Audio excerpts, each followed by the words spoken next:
Okay, welcome to the second part of the video on direct successive impacts. And this is a really interesting example to finish with. So example 13 actually really tests your pure knowledge. So I'll just mention straight away, for the latter part of this question, you would need to understand geometric series, which is chapter 3 of your Pure Maths 2. So some of you may not have come across this yet, so I'll go through the example, including that, which is the answer to part C, where we use this new information. But obviously you've got the reference there if you want to investigate further. So we have a tennis ball is modelled as a particle. It's dropped from rest at a height of 90 centimetres. So remember, first of all, that we need to convert to metres. And it hits the ground, which is modelled as a smooth horizontal plane with coefficient of restitution of 0.5. And parts A and B ask us to find the height to which the ball rebounds after the first bounce, and part B after the second bounce. So that's just using our knowledge of kinematics, using our Suvat equations, as we've got examples here with constant acceleration and our coefficient of restitution. So if we think about the first fall, and if we take downwards as positive, we start from rest. We travel a distance of 0.9 meters. We want to find our final velocity, so we can then see what the velocity will be on the rebound. And we know that A is going to be 9.8 meters per second squared. So using V squared equals U squared plus 2AS, we've got that V squared is going to equal 0 plus 2 lots of 9.8 times 0.9, and that gives us an answer of V to be 4.2 meters per second. Now, that means we hit the surface with a speed of 4.2. Now, if the coefficient of restitution is 0.5, then we are going to lose half that speed on the rebound. So we are going to travel back with a speed of 2.1 meters per second. So if we look at the first rebound, which is essentially what we're looking for, the height it rebounds after the first bounce. So if I take upwards as positive, we have that U is going to equal 2.1 meters per second. We've got A is minus 9.8, Y direction is really important. S is going to be H, so the height with which it rebounds, let's call that H1. And we know that V is going to be 0 when it's reached the furthest distance from the ground. So again, using V squared equals U squared plus 2AS, this time we have 0 equals 2.1 squared minus 19.6 H1, and that rearranged to give us that H1 is going to be 0.225 meters. So that's the answer to part A. We move on to part B now.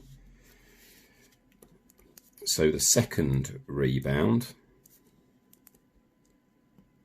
Now, because there's no other force acting on the particle, if we just perhaps draw the surface again.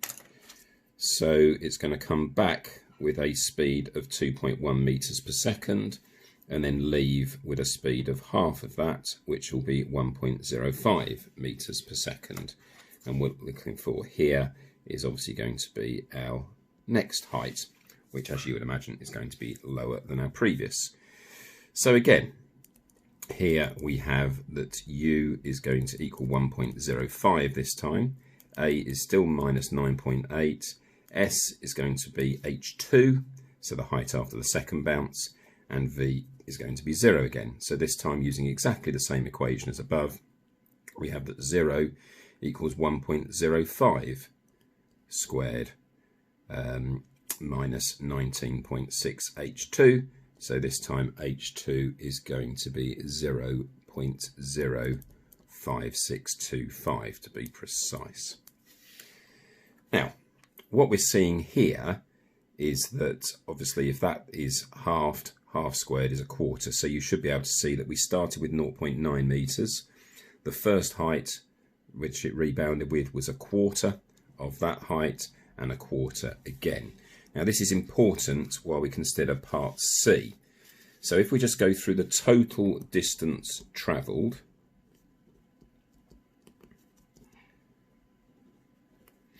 so if we think about this bouncing ball, we start with a distance of 0.9 metres. Then we have 2 lots of H1 because it bounces up to that height and then bounces down again. So 2 lots of 0.225 and then plus 2 lots of 0.05625 and so on. Now if we set that up using the fact that we know that 0.225 is 1/4 of 0.9 and so on, we can say that the total distance travelled is 0.9 plus 2 lots of 0.225 plus 0.225 times by 1/4, and then it will be 0.225 times 1/4 times by 1/4 and so on. And we're creating a sequence. Now, this is where you need your knowledge of pure maths too. So if you look up geometric series for more detail, which is chapter 3, what we have here is a sequence where we have a common multiplier. Okay, but we are summing all of the terms together. Now this is a special case. Here our multiplier is 1/4, and this is called the common ratio. And we have that our first term is 0.225. Now there is a special case. When r is 1/4, these terms are going to get smaller and smaller. So when r is less than 1, we know there is going to be a sum to infinity, because as I said, these are going to get smaller and smaller and eventually tend towards 0 as our terms increase. So the sum to infinity, you will see in Pure Maths 2, is given as a over 1 minus r. So if we want to find the total distance travelled, then we can rewrite this as the sum to infinity of our sequence that's been created there. So that will be 0.9, because that is separate, because that was just the one fall of 0.9, and then plus 2 lots of our sum to infinity, so the addition of all of these terms of the sequence added together. And as I've said here, the sum to infinity is a over 1 minus r. So the first term is a. I should have written that down for you there. So the first term of this sequence is 0.225 over 1 minus our common ratio, which is what we're multiplying by each time, which is 1/4. Now 0.225 divided by 0.75 gives us 0.3.